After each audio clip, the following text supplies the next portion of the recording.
ये एक बहुत इंपॉर्टेंट बिंदु था, ये एग्जैक्टली इस पर आप जरूर जवाब दीजिए। और ये इसलिए इंपॉर्टेंट है क्योंकि देखिए, जब प्रधानमंत्री सीधे सीधे कट्टर ईमानदार छवि पर अटैक कर रहे हैं, भ्रष्टाचार की बातें कर रहे हैं, लोग तो ये पूछते पूछते नहीं थक रहे। अब तो मीम वायरल है कि बीजेपी के पास कौन सी वॉशिंग मशीन है, कौन सा वॉशिंग पाउडर है जिसमें सब साफ हो जाते हैं। कोई आपकी तरफ आ जाए तो वो ईमानदार है, लेकिन कोई इधर उधर मतलब गलती से कांग्रेस में चला जाए या दूसरे दल में चला जाए तो फिर उसकी निष्ठा पर आप लोग सवाल खड़े कर देते हैं। ईडी सीबीआई सब लग जाती हैं पीछे।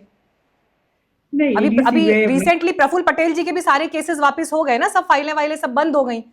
तो जिस समय आरोप लगते हैं तब वो सभी मीडिया की सुर्खियां होती हैं, और जिस समय फाइल बंद होती है वो अखबार के कॉलम में छोटी सी खबर छप के मामला बंद हो जाता है।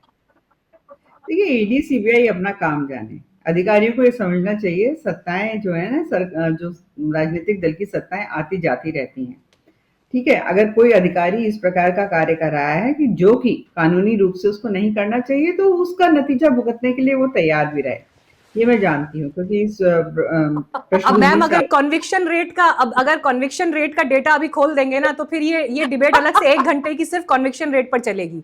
जो मामले रिपोर्ट होते हैं, फाइल होते हैं, उसमें से वो मामले अपने अंत तक, जो नतीजे तक पहुंच पाते हैं, अदालत से जिन पर फैसले हो पाते हैं या सजा हो पाती है या निर्णय हो पाते हैं, प्रतिशत उसका नगण्य है।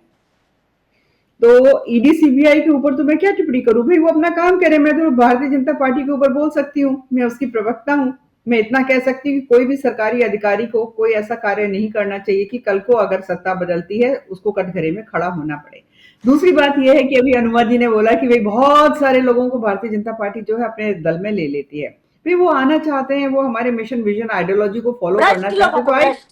दूसरा, मैं अनुमा जी का रिस्पेक्ट करती हूँ। इनके बहुत सारे प्रवक्ता जो हैं हमारे राजनीतिक दल में आ गए हैं, जो कि बैठकर बहुत ही उल्टा सीधा बोलते थे, अब हमारे साथ आ गए हैं। अनुमा जी अभी डटी हुई हैं फिलहाल, देखते हैं कब तक वो डटी रहेंगी कांग्रेस पार्टी में, क्योंकि आपका प्लेटफॉर्म, जमीन तो मजबूत होनी चाहिए। कांग्रेस की तो जमीन ही हिली हुई है, तो इसलिए इन लोगों के लोग जो हैं वो हमारी तरफ आ जाते हैं, हम उनका स्वागत करते हैं। दीजिएगा।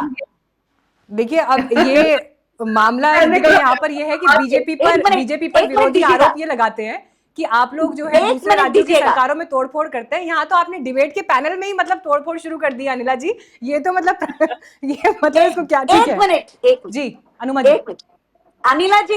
अनिला जी, आप एक एडमिनिस्ट्रेटिव ऑफिसर की पत्नी है, आपका सम्मान मैं भी करती हूँ। एक चीज बता दूं, बहुत भला हुआ 17 में ही मैंने आपकी पार्टी को थोड़ा अंदर से 30 दिन जाके देख लिया बिना ज्वाइन किए, हाथ जोड़ लिया जिंदगी भर के लिए।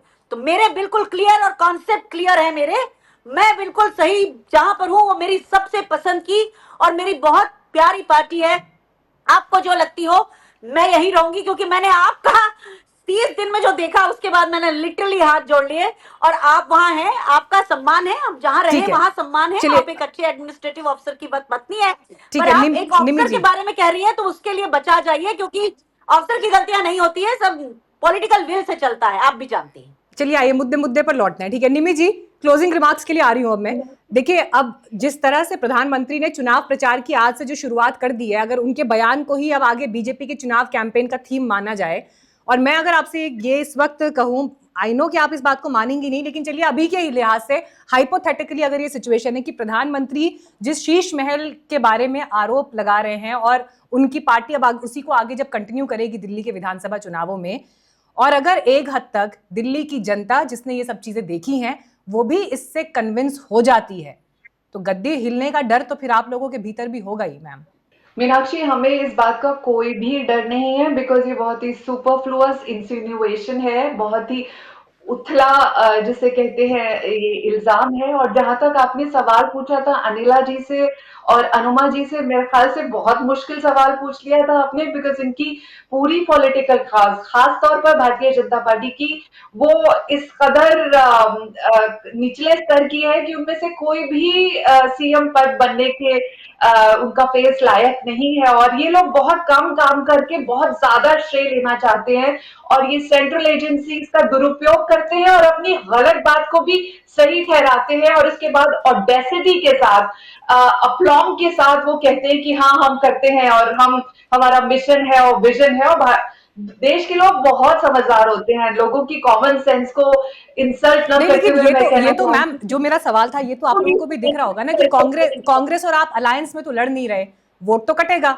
और बीजेपी आपके सामने जिस पोजीशन पर इस वक्त खड़ी है, बेशक उनका पिछला इससे पहले का रिकॉर्ड जो भी हो, लेकिन अगर एंटी इनकम्बेंसी जैसे फैक्टर जिसका आप सामना करेंगे, तो इस लिहाज से बीजेपी आपके सामने जिस ओपोनेंट के रूप में खड़ी है, वो आपको कहीं ना कहीं डिफेंसिव मोड में तो लेकर आ रहा है, जो चाहे केजरीवाल जी के बयानों से रिफ्लेक्ट हो रहा हो या फिर बाकी जो आपकी चुनावी कैंपेन की स्ट्रैटेजी दिखाई दे रही है उसमें रिफ्लेक्ट हो रहा हो। भारतीय जनता पार्टी अभी नहीं, हमारे सामने हमेशा खड़ी हुई है, क्योंकि हर काम में, हर पॉलिसी, हर स्कीम में उन्होंने अड़चने लगाई हैं। तो अब हमें आदत हो चुकी है, अब हमारी रेजिस्टेंस बहुत हाई हो चुकी है, अब हमें पता चलिए, है इनसे कैसे निपटना है। और ठीक है, उसके इंतजार बाद रहेगा की फिर जनता जब तारीखें अनाउंस होती हैं और उसके बाद ये जो चुनावी संग्राम है वो किस तरह से दिल्ली दरबार का आगे बढ़ता है।